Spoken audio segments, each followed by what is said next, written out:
This is an introduction to Signal Private Messenger from Open Whisper Systems, a smartphone app that lets you chat and make calls with end-to-end encryption. This video is provided for information only. It cannot replace the advice of a trained security professional. If lives or safety depend on your security, please seek the advice of an expert. So, surveillance has been in the news a lot over the last few years, and if you've been keeping up with that news, you may have thought to yourself, maybe I should start using encryption. And you may have avoided doing so, thinking that encryption is difficult or highly technical. We're here to tell you it's not. If you own a smartphone, you can start using encryption right away, and you can do so by starting to use Signal. Signal won't protect you in all situations, but it's definitely an improvement on using SMS or normal phone calls. And once you've started, you can take other steps to improve your situation further. This is a video about what Signal is, how it uses something called end-to-end encryption, and how it compares to other secure messaging apps on the smartphone software market. In the next couple of videos, we'll also be showing you how to install and use Signal on your iPhone or on your Android smartphone. If you want to skip to those tutorials, click on the pop-up message and then choose a video. But if you'd like to find out more about Signal and end-to-end encryption, keep watching. Signal from Open Whisper Systems is a familiar concept, a smartphone messaging app which can also make calls. If you use WhatsApp, you already know pretty much what to expect with Signal. Give or take a few features, Signal does everything WhatsApp does. The main attraction of Signal is that it uses a specific type of encryption, which is called end-to-end encryption. End-to-end encryption aims to protect your communications not only from malicious hackers or spying governments, but also service providers like your ISP or your chat service. Basically, end-to-end means the communication is encrypted from one end to the other end, and nobody in between has access. When you send a message, it first has to go into and pass through the cloud, and here the cloud means the computers or servers of the service provider you are using, and then it is forwarded on and leaves the cloud bound for your contact. With end-to-end encryption, when you send the message, it is encrypted on your device. It passes through the cloud completely encrypted, and then it is, and only can be, decrypted on the device it is sent to. Many other apps use what's called client-server encryption, which means that the message is encrypted on your device and then it is decrypted in the cloud, and then it is encrypted again as it leaves the cloud and then decrypted again when it arrives at your contact's device. And it's worse than that, because the message doesn't just pass through the cloud. Normally a log of every message you ever send stays there forever. So as you can see, if you're using client-server encryption, whoever is in charge of the cloud service can read your messages. And not only that, but a hacker or an intelligence agency could hack the cloud, and then they'd have your messages.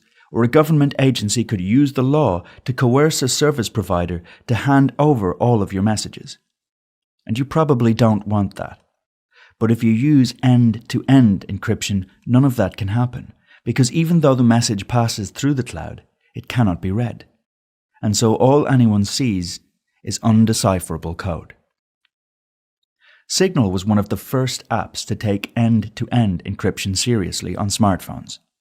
While other companies were happy to say, use our service and in return we can read your messages and serve you ads based on them, Whisper Systems said, our app uses encryption so that even we cannot read your messages.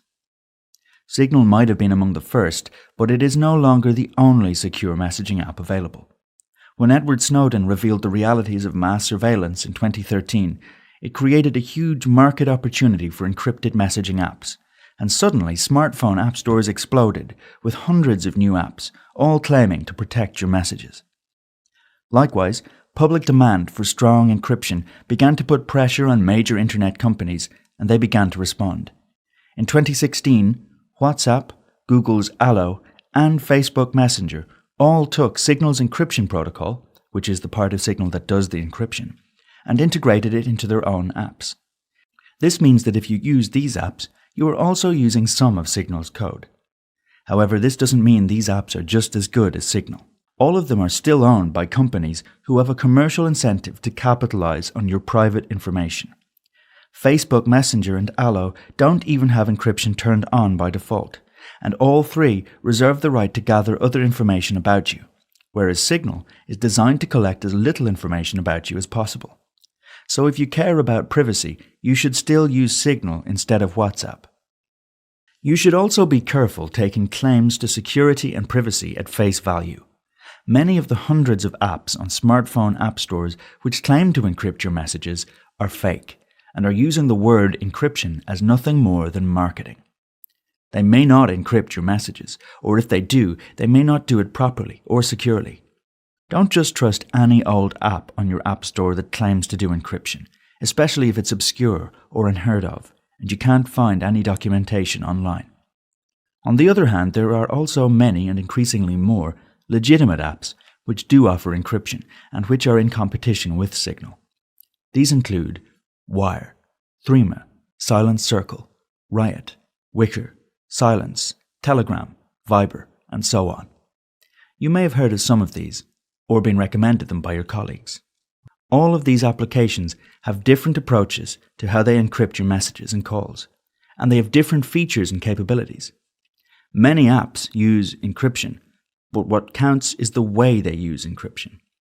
Some of them are very promising and approach privacy and security commendably, but are quite new and therefore less mature than Signal. Others, like Silent Circle, are well designed and well respected, but there is a charge to use them, whereas Signal is free.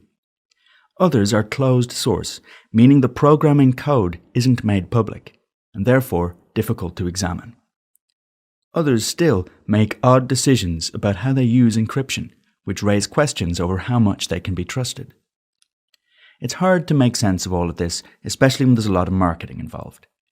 If you would like to compare some of these apps with Signal and investigate their merits relative to one another, some organizations, like the Electronic Frontier Foundation, have made efforts to list their features and assign them scores on privacy and security. We've included the links to these scorecard sites in the description below. We've chosen Signal for this tutorial because it scores very well in these comparisons. Some of our reasons include: Signal has been around for a long time, is under active development, and enjoys the confidence of many people within the information security community. The way Signal is designed represents the best balance of features to provide maximum privacy at the same time as ease of use. Signal's code is all open source, meaning anyone can examine the code to see if it does what it's supposed to do, whereas for other apps, such as Telegram or Threema, none or only a part of the code is open source. Signal uses end-to-end encryption by default, whereas some other apps, like Telegram, only offer end-to-end encryption as an option, and if you don't select it, all messages are only encrypted using client-server encryption. And Signal is not just a smartphone app. You might get tired of constantly typing on a screen keyboard, or desire the ability to use Signal while using your laptop or desktop computer. Well, this is actually possible. Signal is also a desktop app, which runs as an add-on to the Chrome browser, available on Windows, Mac, and Linux. The app is also developed by Whisper Systems. With the desktop Signal app, your phone is still the main device that you register with Signal, and you then enable the desktop app from your phone, which gives it access to your messages. Once you've done this, you can type away using Signal on the desktop computer. Our tutorials don't cover the desktop tutorial app and instead focus on the main smartphone app, but keep an eye out for InfoSec Bytes tutorials on the desktop option in future. All of this said, Signal is not perfect, and users should be aware of its limitations. For instance, Signal uses what's called a centralized server architecture. All of the servers that the app uses are owned and controlled by Open Whisper Systems, rather than decentralized or federated, where anyone with technical know-how can create a server. Some people prefer a decentralized architecture because it means there is not a single point of failure. But Whisper Systems argue that the centralized model ensures that Signal can be more efficient, updated faster, and more easily provide a service to a massive user base. So it's a trade-off. Signal uses data and Wi-Fi only. In order to send and receive messages, you need to be using data or connected to a Wi-Fi network. This also means that if you send a message to a contact and they don't have data on, or a Wi-Fi connection, then the message will not be delivered until they do. Another caveat is that Signal uses your telephone number as its identifier. When you sign up to use Signal, you must register using your phone number. This means that everyone you communicate with on Signal has your phone number. Whereas this may be fine for the general user, there may be some situations in your work as a journalist where you wish to communicate securely with somebody without giving away your phone number. Furthermore, when you sign up to Signal in order to connect with your other contacts who have Signal, the app must upload the list of phone numbers in your contacts to Open Whisper Systems servers.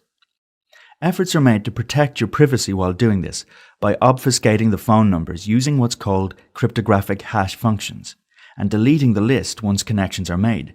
But there are limitations to this method, and ultimately using Signal means you must trust Open Whisper Systems a bit. Another potential issue is that when you install Signal, at least in current versions, the app, without asking you, sends automatic notifications to anyone else who has your phone number and also uses Signal. You may not want the app to do this, for instance, if you do not trust everyone who has your phone number. And finally, Signal is, of course, a smartphone application, which means that your end point is a smartphone. It's important to understand the security limitations of a smartphone if you're going to use it for private communications. Signal does end-to-end encryption pretty well, but if someone gains access to your smartphone, or if someone manages to hack your smartphone, then Signal can't really help you. These are not entirely theoretical possibilities. For instance, smartphones are normally the first thing confiscated if you're ever arrested. There's also an international market in hardware and software sold to police forces, intelligence agencies, and even shadier buyers across the world, designed to let someone hack into your device and exfiltrate data from it, or to turn on your microphone or camera and spy on you. If your investigation might spike the interest of someone with these capabilities, you must consider the risk your smartphone presents and perhaps don't rely exclusively on Signal. Another issue is that even though Google and Apple do a lot of work trying to keep Android and iOS secure from these kinds of viruses and exploits, Apple definitely has the lead in this. This is because all iPhones are updated directly by Apple within hours of a new security update, whereas most Android smartphones have a custom version of Android made by the phone manufacturer. Even though Google creates timely patches and security updates, Android users rely on their phone manufacturer to push those updates to their phones. Sometimes it takes months, and sometimes they just don't bother at all. As a result, the Android security ecosystem is inferior to that of iOS. Besides smartphone security, you must also consider smartphone privacy. Neither Android nor iOS are designed for maximum privacy. For instance, your Android smartphone is linked to your Google account, and by default sends lots of information about you to Google, such as your location, your usage habits, even the Wi-Fi networks in your area. Your iPhone also sends home information about you. Anyone with access to this store of data, such as government agencies with valid warrants, can deduce a lot of information about your movements, who you associate with, and what you do. Depending on what kind of work you are doing, this might not be ideal for you.